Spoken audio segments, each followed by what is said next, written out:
Education is one of the most important weapons in a country. L'éducation est l'une des armes les plus importantes d'un pays.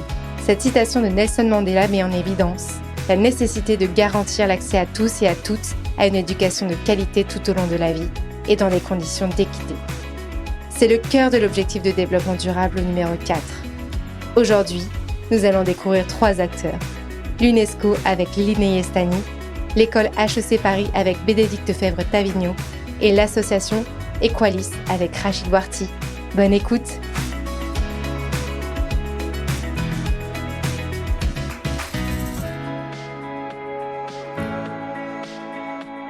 Agir et entreprendre pour demain, un podcast d'HEC Paris pour découvrir les enjeux de notre monde et explorer les solutions pour s'adapter.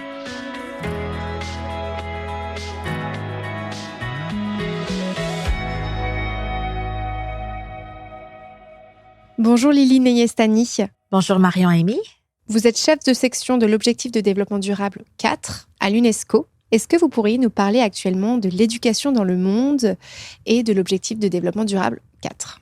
Ok, merci beaucoup Marion-Amy. Je voulais commencer par souligner que l'Objectif de développement durable 4 est l'un des ODD les plus importants, je dirais sinon le plus central, servant de catalyseur pour la mise en œuvre vraiment de tous les 17 ODD. Que tout le monde ait une éducation de qualité est plus important aujourd'hui que jamais, car elle permet de se transformer soi et donc de contribuer à la transformation des sociétés et de la planète. Il y a 10 cibles de l'ODD 4 et ces cibles sont universelles, c'est-à-dire qu'elles ne concernent pas seulement les pays en développement, et elles concernent tous les pays au monde et touchent sur tous les aspects de l'éducation, de l'apprentissage de base à l'éducation à la citoyenneté. Et je voulais aussi dire qu'on a construit l'ODD 4 très ambitieux quand même, car les pays devaient viser haut pour atteindre ce but aussi important. Cependant, de nombreux pays n'étaient pas sur la bonne voie pour atteindre ces objectifs et on sait très bien que la pandémie de Covid-19 a au contraire davantage perturbé les systèmes éducatifs à l'échelle mondiale et affectant le plus durement les apprenants les plus vulnérables, malheureusement. Est-ce que vous pourriez nous en dire un peu plus justement sur cette crise du Covid qui a affecté l'éducation ? Oui, bien sûr. Déjà, je voulais souligner qu'avant Covid, le monde était déjà confronté à une crise de l'éducation. Près de 260 millions d'enfants et de jeunes n'étaient pas scolarisés.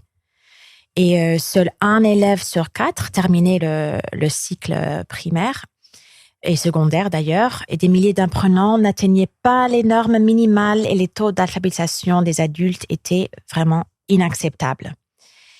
La Covid a encore amplifié l'urgence d'agir maintenant pour qu'on puisse placer l'éducation au cœur des efforts de redressement et plus largement du développement durable.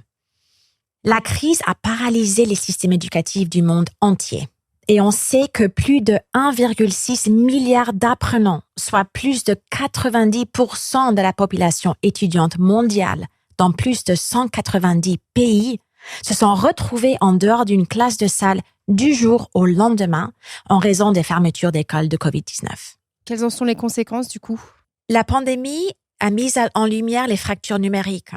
1,3 milliard d'enfants n'avaient pas accès à l'Internet à domicile. Les fermetures prolongées d'écoles ont fait courir à de nombreuses filles un risque accru d'abandon scolaire. Les enseignants étaient soumis à une forte pression pour s'adapter à une réalité éducative radicalement nouvelle, Marion-Amy, avec peu ou pas de préparation adéquate. D'ailleurs, on remercie sincèrement les enseignants du monde entier pour tous leurs efforts pendant cette période de crise et au-delà.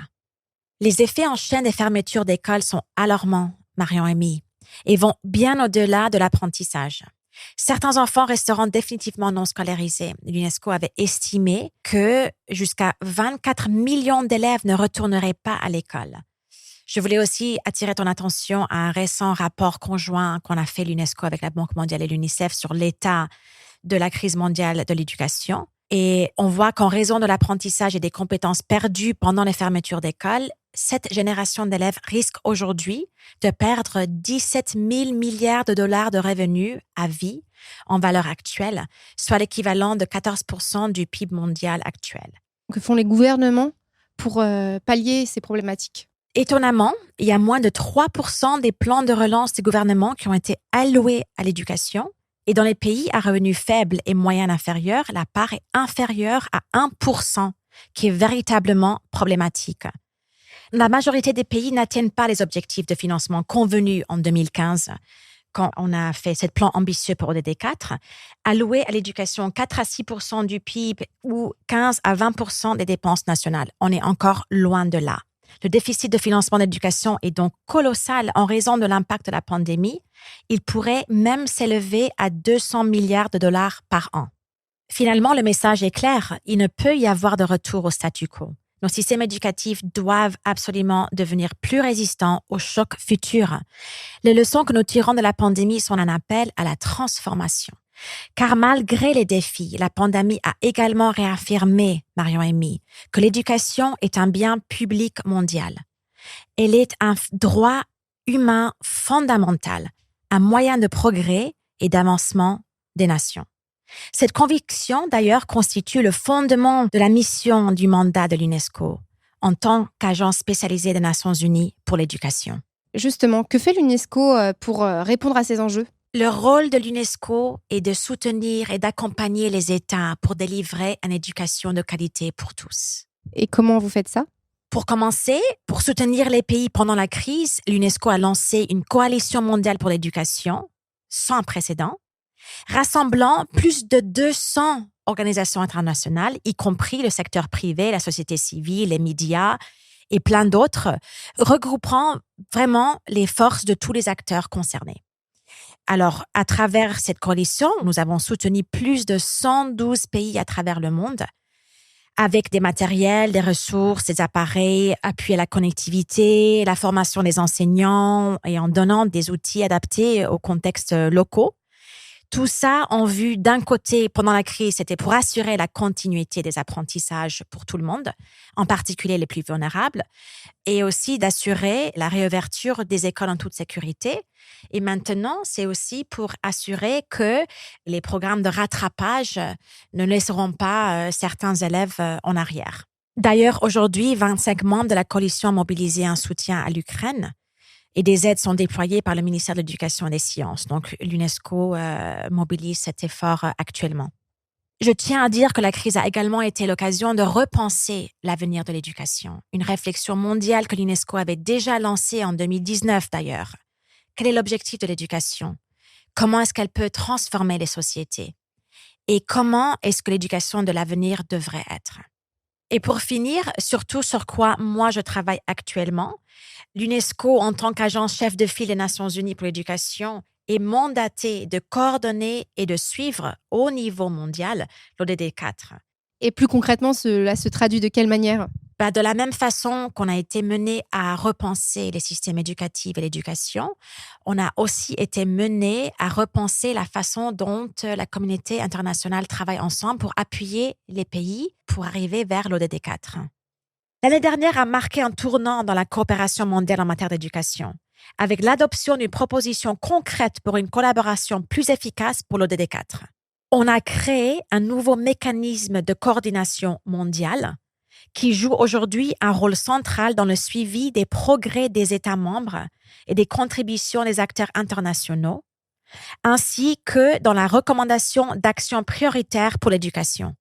Ça a l'air d'être très stratosphérique, mais en réalité, ça veut dire qu'il y a un comité directeur au niveau mondial qui a été constitué.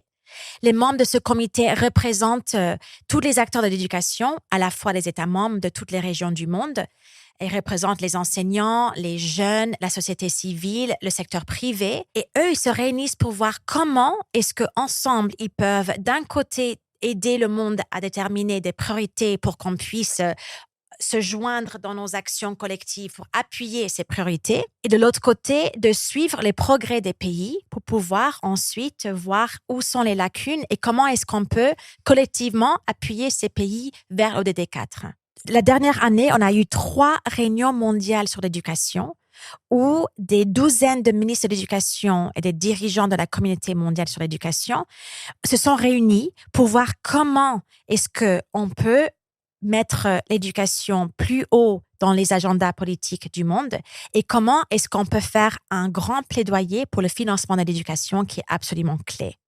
Lors d'une de ces réunions mondiales sur l'éducation, la réunion de haut niveau qui s'est tenue en novembre 2021, il y avait plusieurs chefs d'État et de gouvernement qui ont participé, dont le président français Emmanuel Macron.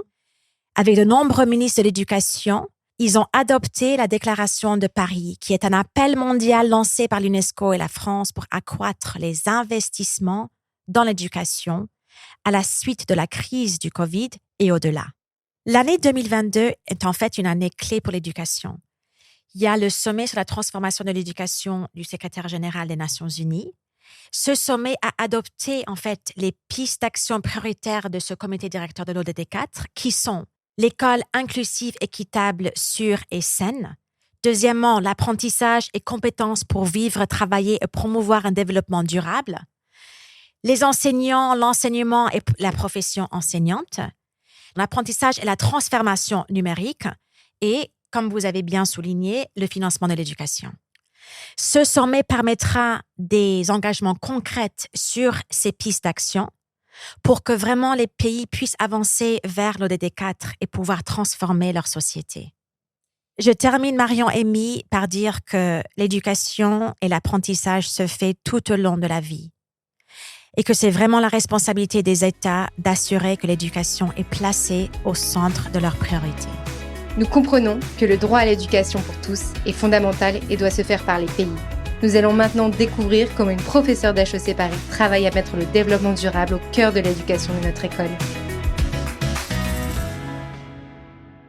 Bonjour, Bénédicte Fèvre-Tavigno. Vous êtes cofondatrice de l'Institut Society and Organizations et professeure de stratégie à HEC Paris. Où en est-on au niveau français ? Alors, au niveau français, on en est où ? Eh bien, le ministère de l'Éducation nationale est vraiment engagé dans la mise en œuvre de l'ODD4. En effet, la Constitution française précise que l'organisation de l'enseignement public obligatoire, gratuit et laïque à tous les degrés est un devoir de l'État.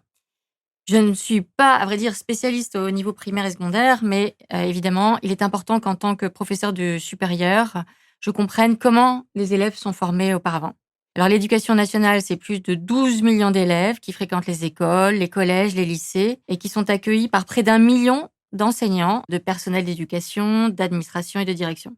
Après, nous savons que de nombreux challenges existent, à savoir que 20% des élèves sortent de l'école primaire sans savoir correctement lire, écrire ou compter. Ces difficultés concernent particulièrement les enfants issus de milieux défavorisés. Alors, c'est pour ça qu'à HEC Paris, il existe des associations d'étudiants qui travaillent avec des collégiens, avec des lycéens, pour les aider à s'améliorer, à développer leur culture générale, par exemple. La bonne maîtrise des savoirs fondamentaux, lire, écrire, compter, respecter autrui, est la condition d'une scolarité réussie et de la formation d'un citoyen libre et responsable. La formation aux objectifs de développement durable est également dans la feuille de route française. Comment HEC Paris travaille sur ces sujets ? Alors à HEC, ça fait une vingtaine d'années que nous travaillons sur ces sujets. En 2003, nous avons créé le Master Développement Durable, un des premiers programmes sur le sujet en France. Puis, dans les années 2005-2008, nous nous sommes intéressés plus spécifiquement au sujet de la contribution de l'entreprise à la réduction de la pauvreté. Nous avons créé à ce moment-là la chaire Social Business, entreprise et pauvreté, en 2008. Et ensuite, en 2008, également 2008-2009, un groupe de chercheurs ont pris conscience de la crise financière, évidemment, et de la responsabilité d'une école comme HEC dans cette crise financière et ont créé une équipe interdisciplinaire de chercheurs qui se retrouvent depuis une fois par mois pour échanger sur leurs recherches sur le sujet de la relation entre l'entreprise et la société. Ensuite, on a multiplié les cours, les programmes et en 2013, on s'est dit il faut qu'on crée un véritable centre, voilà, qui maintenant est devenu cet institut, Society and Organizations, SNO, et qui a pour but de développer véritablement de manière proactive de la recherche. Donc, on a une 60aine de profs, chercheurs qui travaillent sur ces sujets, de développer l'enseignement sur ces sujets-là. Et donc, on a multiplié les cours, les électifs. Cette année, on a créé par exemple un cours obligatoire en première année d'HEC. Et actuellement, on travaille sur la revue du curriculum de la grande école et donc sur comment est-ce que les cours fondamentaux, par exemple, vont intégrer davantage les perspectives sociales et environnementales. Vous travaillez également sur la raison d'être d'HEC? Alors, HEC a redéfini sa raison d'être récemment et la voici. Donc, c'est d'avoir un impact sur le business et la société grâce à la recherche, à l'enseignement et aux actions que nous menons et ainsi contribuer à un monde plus inclusif, plus durable et plus prospère.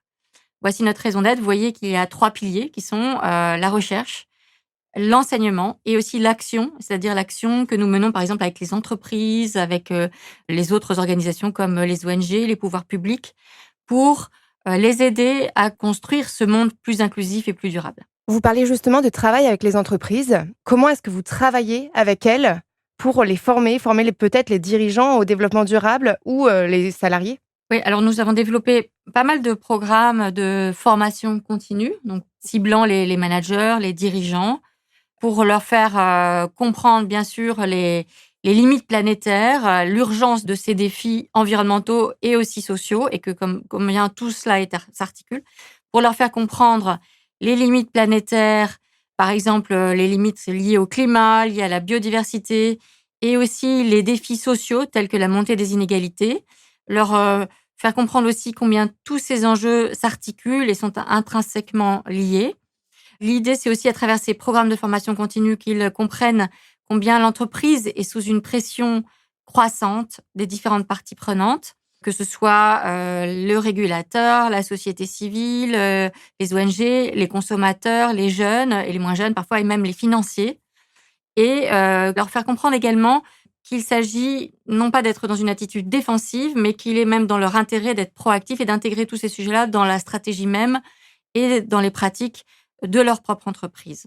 Est-ce que vous pouvez nous donner un exemple concret sur ce sujet? Alors, on a par exemple travaillé en mode recherche-action et aussi formation sur la lutte contre les inégalités et la pauvreté. Donc, on a réuni les entreprises avec les pouvoirs publics et la société civile, un peu comme dans un rôle de catalyseur pour aider des grandes entreprises comme Danone, Renault, Veolia, Sodexo et Schneider Electric à réfléchir à des modèles économiques innovants qui permettent de donner accès à la mobilité, au logement, à la nutrition, etc. pour les personnes, peut-être pas les plus pauvres, mais les personnes relativement précaires en France. Un exemple, c'est celui de Renault, qui a réalisé que une certaine catégorie de la population n'avait pas accès à la mobilité à un coût raisonnable. Donc, soit parce que les voitures étaient trop chères à réparer, soit parce que elles étaient souvent trop usées et que voilà, il y avait des réparations très coûteuses à faire, ou racheter une nouvelle voiture coûtait très cher potentiellement. Et Renault a travaillé avec les acteurs de Pôle emploi, avec des acteurs de la microfinance, avec des banques, avec des acteurs de la société civile pour définir un nouveau modèle économique, par exemple, de leasing low cost, permettant de réduire vraiment significativement le coût d'accès à une voiture quasi neuve et également de lisser en fait les dépenses sur l'ensemble de l'année pour sécuriser les dépenses des personnes précaires en France. On voit que cet exemple-là s'est révélé excessivement pertinent avec la crise des Gilets jaunes et ce programme est actuellement en plein déploiement. Ça a été l'objet de démarches de recherche-action, on pourrait dire, de beaucoup de dialogues avec les entreprises qui, en fait, avaient besoin d'un cadre extérieur pour se réunir et être légitimes, finalement, pour travailler sur ces sujets-là. Et aussi, nous avons développé des programmes de formation continue sur ces sujets-là, de même que sur les sujets plus environnementaux, où nous formons des managers, nous formons des dirigeants. Nous développons actuellement une véritable plateforme d'outils digitaux, de modules digitaux pour former de manière plus massive les managers des entreprises, voire même tous les salariés de ces entreprises. En quoi l'éducation justement de la société civile, des acteurs économiques est si important? Alors l'éducation de tous les acteurs qui contribuent finalement à l'économie, elle est essentielle pour atteindre aujourd'hui les objectifs de développement durable. On voit bien qu'il s'agit de changements très importants, très structurels, d'un véritable changement de paradigme. Et donc, on vient d'une économie où tout le monde considérait que les ressources étaient infinies. Et maintenant, il y a cette prise de conscience de la finitude de notre planète et de toute cette équation excessivement complexe à laquelle nous avons à faire face, qui est à la fois comment faire du business qui respecte les limites planétaires, et aussi du business qui respecte les besoins fondamentaux des habitants de cette planète, de l'humanité, les besoins d'accès aux biens et services essentiels, les besoins de développement des capacités et d'accès au travail. Et donc, on est face à une équation excessivement complexe qui nécessite à la fois beaucoup de savoir, de compréhension des enjeux scientifiques, par exemple, physiques parfois, de savoir-faire sur comment, par exemple, développer des produits et services qui soient durables avec de l'éco-conception, de l'éco-design, et puis des savoir-être, beaucoup tournés autour de l'écoute, de l'empathie, de la co-création. Est-ce que vous pouvez nous donner un exemple concret justement d'un impact suite à une des formations ? Alors l'impact de nos formations, il faut qu'on le mesure. Parfois, on le touche du doigt avec les retours que nous font les participants. Je peux donner l'exemple du programme Lead Campus que nous avons bâti avec l'Agence française de développement, avec l'Université Mohamed VI au Maroc et l'Université du Cap en Afrique du Sud pour former les managers basés en Afrique, donc essentiellement africains, au développement durable et comment est-ce qu'on réconcilie finalement le business et le développement durable.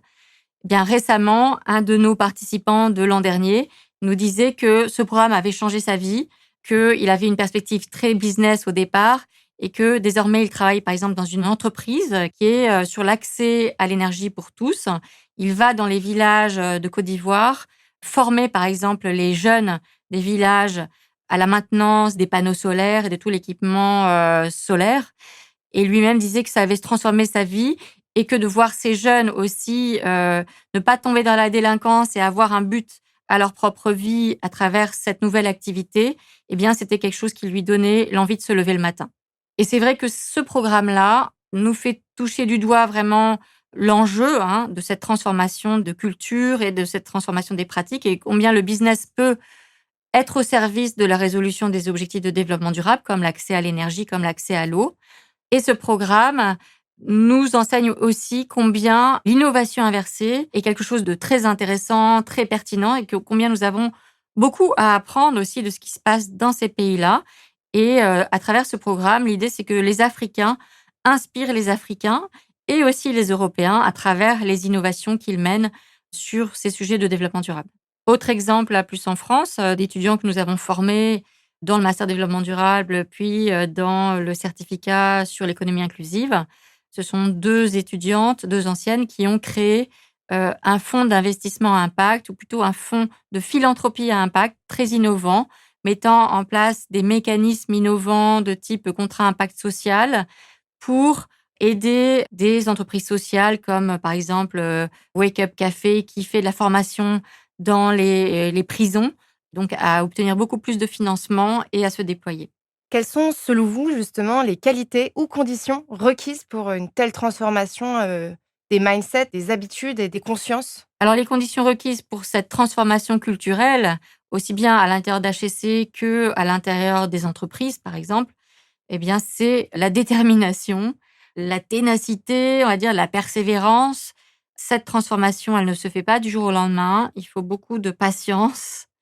Il s'agit souvent d'être à l'écoute des différentes parties prenantes, de comprendre quels sont leurs défis, leurs enjeux, et de savoir aussi trouver les bons arguments qui fassent comprendre l'intérêt de ces sujets de développement durable et qui rendent désirable ce développement durable dans leur pratique. Est-ce qu'il y a un moment clé ou une victoire que vous aimeriez nous citer ?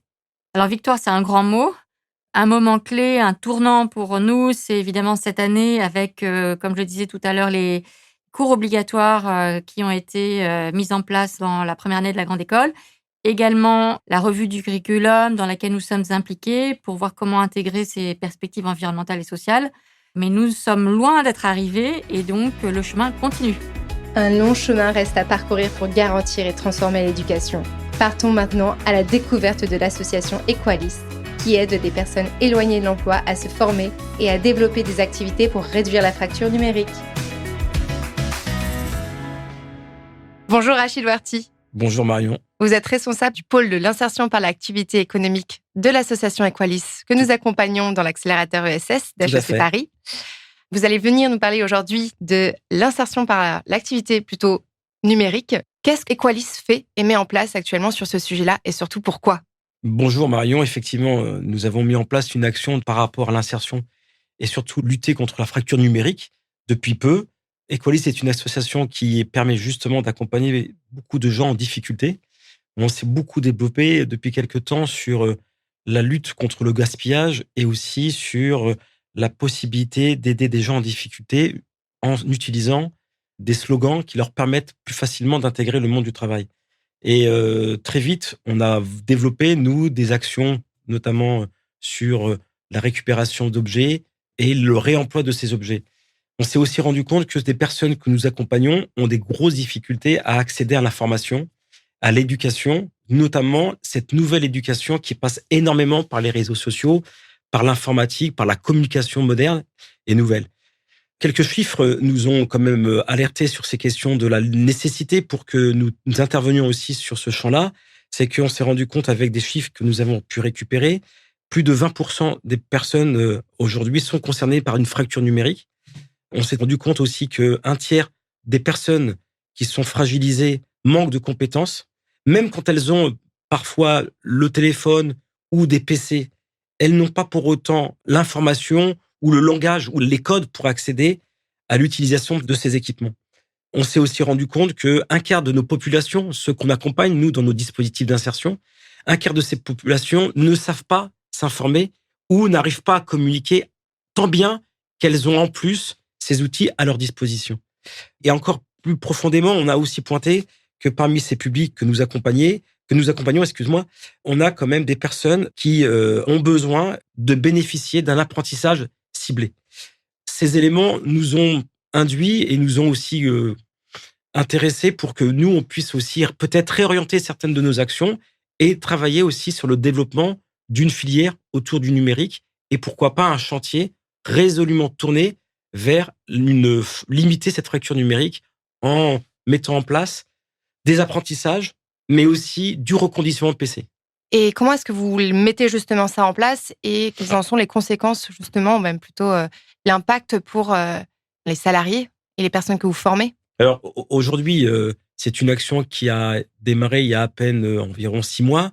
C'est une action qui a bien évidemment été très très bien soutenue par beaucoup d'autres collectivités parce qu'on parle d'Equalis, mais Equalis sans les collectivités et sans l'État, on n'est pas en mesure de développer ce type d'action.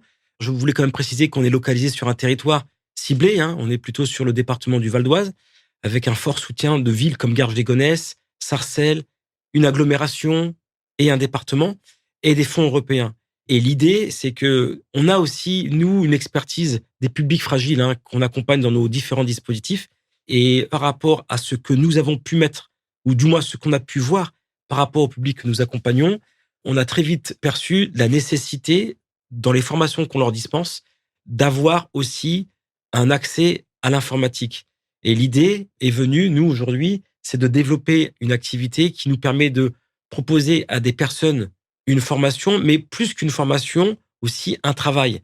Parce que l'idée, c'est que en travaillant sur de la récupération d'objets pour les reconditionner et les revendre à des bas prix et des tout petits prix pour des personnes qui sont en demande pour les utiliser, c'était un bon moyen pour les sensibiliser aussi à la nécessité de se former à ces outils. Alors, par rapport à ta question, qui était sur, je crois, la plus-value apportée par ce dispositif ou par ce nouveau dispositif, la plus-value et les plus-values sont nombreuses. La première, c'est qu'en faisant de la récupération et du reconditionnement, c'est un bon moyen pour justement former des personnes à l'utilisation des PC. Ensuite, quand on les forme à l'utilisation d'un PC et leur expliquer comment ça fonctionne un PC, c'est aussi un très bon moyen pour déceler parmi ces personnes-là la nécessité peut-être aussi, c'est pas peut-être, c'est sans doute, de les former à l'utilisation du numérique. Le numérique, c'est ce que j'expliquais tout à l'heure, c'est comment on accède à de l'information sur les réseaux sociaux, comment on peut aussi aujourd'hui communiquer et mieux communiquer du moins par rapport à l'outil informatique. Et ça, c'est des choses palpables, c'est-à-dire que les gens, une fois qu'on les a recrutés dans nos dispositifs, on s'est rendu compte de la nécessité de dispenser ces formations pour qu'ils puissent vraiment aller chercher ces informations pour justement mieux s'informer et mieux se tenir au courant. Ne pas perdre de vue qu'aujourd'hui, quasiment 76% des personnes aujourd'hui se documentent sur Internet et de plus en plus, les démarches se font en ligne. Si on veut vraiment aider ces populations qui n'ont pas forcément accès à Internet ou qui n'ont pas forcément accès à des équipements adaptés, c'était aussi le bon moyen pour leur donner cette possibilité. Quelle est la place au final de l'éducation dans vos programmes et son importance ? Marion, c'est très important d'accorder effectivement cette question sur l'éducation dans nos dispositifs, parce qu'à la base, la formation et l'éducation est une partie inhérente à tous nos dispositifs. Non seulement on permet de créer de l'emploi dans les territoires et de l'emploi accessible à des gens en difficulté, notamment sur des thématiques qui ont du sens. Donc on est plutôt à développer de l'activité économique avec une utilité sociale, environnementale. C'est le cas par exemple de la réutilisation du matériel informatique pour du réemploi, mais c'est aussi le cas par exemple de des activités maraîchères bio que nous avons sur certains territoires où on produit des légumes bio et ces légumes bio sont faits par des salariés en transition professionnelle. Mais outre cet emploi, Equalis, on a toujours souhaité que, en plus de l'activité qu'il réalise, la formation et l'éducation est omniprésente dans les dispositifs que nous accompagnons. Il y a un temps dédié au travail et il y a un temps dédié à de la formation. Et cette formation, elle prend plusieurs aspects chez nous. Il y a un temps dédié en salle, où là, on travaille véritablement sur certains savoirs de base. Les savoirs de base, beaucoup aujourd'hui sont concernés pas uniquement par la fracture numérique, mais aussi, je le disais, sur le langage ou les remises à niveau. Et ce travail-là, on doit le remettre en place. On n'est pas pionnier en la matière, hein. C'est ni plus ni moins les piliers de l'éducation populaire qu'on remet en place dans nos chantiers d'insertion. Et outre ces formations que nous avons en salle, on a aussi quelque chose de plus pédagogique, ou du moins plus actif, qui permet à nos salariés d'être acteurs dans l'apprentissage, c'est qu'on les forme en étant au travail. Donc, il y a une formation technique qui est proposée quand ils sont salariés. Ça marche plutôt très bien parce que nous avons eu la chance, nous, d'avoir recruté des personnes en difficulté qui, au cours de leur passage, au bout de 6 mois, voire 1 an, ont elles-mêmes bénéficié de formations techniques et de remise à niveau qui ensuite sont passées de l'autre côté, à savoir, ont été elles-mêmes formatrices, notamment dans le domaine de la couture, par exemple, ou dans le domaine du maraîchage biologique. Et justement, au niveau du langage, tout ce qui est lire, écrire et apprendre à compter, comment est-ce que vous travaillez sur ce sujet-là ? Alors, sur ce sujet, bien évidemment, ces questions on parlait de la fracture numérique, mais de la fracture aussi par rapport aux apprentissages. L'État nous a saisi et saisi réellement les porteurs de projets pour travailler avec des financements complémentaires à nos actions pour que ces publics puissent accéder à des apprentissages en temps de travail, durant le milieu professionnel. Et nous avons pu bénéficier d'un soutien de l'État pour que, en plus de ce que nous proposons, nous faisons appel et nous avons recruté, nous, 2 formateurs en français et langue étrangère pour justement assurer des formations dans l'emploi en direction de ces publics. Est-ce que vous avez un exemple à me donner sur ce sujet-là ? L'exemple probant aujourd'hui, c'est que l'idée de la formation qu'on propose, nous, alors, sur nos chantiers, c'est de se dire qu'on a, à l'entrée, quand on les accueille, environ une dizaine, voire une petite vingtaine de salariés qui ne maîtrisent pas l'outil sur lequel ils vont devoir travailler. Et au fil de l'eau, certains d'entre eux, avec la formation qui leur est dispensée, l'expérience professionnelle qui leur est dispensée aussi, très vite, eux-mêmes deviennent ambassadeurs et eux-mêmes permettent de proposer nos services à l'ensemble des populations. Un cas concret par exemple, sur le chantier informatique et numérique, nous avons accueilli depuis à peine 5 mois un groupe de 12 personnes. Sur les 12 personnes, nous avons repéré 3 jeunes nouveaux salariés qui ont suivi des modules de formation, qui elles-mêmes vont devoir désormais devenir des médiateurs en informatique et numérique dans les quartiers. Eux-mêmes vont pouvoir dispenser des formations de médiation numérique à l'intention des publics qui sont dans les territoires et qui ne savent pas elles-mêmes se servir de l'informatique ou du numérique. Donc, il y a quand même un fabuleux tremplin, un fabuleux message qu'on fait passer dans nos dispositifs et ça permet aussi à ces personnes d'être un peu plus, on va dire, avoir plus confiance en elles. On vous accompagne aussi dans l'accélérateur ESS Equalis. L'idée, c'est vous former de votre côté, mais vous vous faites former aussi. Qu'est-ce que ça vous apporte de votre côté ? Oui, par rapport à l'accompagnement que nous bénéficions avec HEC, l'idée est très intéressante parce que ça nous permet aussi de se dire que justement, la formation, elle ne concerne pas uniquement celui qui porte le projet, ça concerne aussi l'ensemble des équipes qui doivent porter aussi ce projet. Et avec la formation que nous avons via votre accompagnement, c'est aussi rendre plus, on va dire, accessible. Ce que vous nous proposez, c'est le rendre aussi accessible aux équipes qui accompagnent ces personnes en difficulté, mais également les publics qui sont accompagnés. Donc, ça reprend un peu ce que je disais tout à l'heure sur la nécessité de faire passer les messages à tous les niveaux du projet. Je pense que c'est important d'en faire profiter un maximum. HEC, vous avez quand même l'expérience d'avoir accompagné des grands groupes, etc. Aujourd'hui, le faire pour des associations comme les nôtres, nous devons aussi, d'en faire profiter aussi les salariés qui sont dans nos dispositifs, mais aussi les salariés en insertion.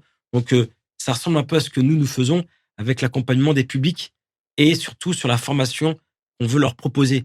Parce qu'elles-mêmes vont devenir aussi ambassadrices et actrices des dispositifs ou des formations qu'on leur propose. Si vous deviez conclure ce podcast sur une idée, une citation ou un mot sur l'éducation pour tous? J'ai envie de citer Carl Gustav Jung qui disait « Si tu veux un monde meilleur, plus fraternel, plus juste, eh bien, commence à le faire, qui t'en empêche ?» Merci. Ce podcast a été réalisé par l'accélérateur ESS d'HEC Paris, subventionné par la région Île-de-France et plusieurs partenaires. AG2R La Mondiale, la Banque des Territoires Île-de-France, la Caisse d'épargne Île-de-France et la Driettes. Je suis Marion-Émie Alix et je tenais à remercier Respect Média pour la production de ce podcast.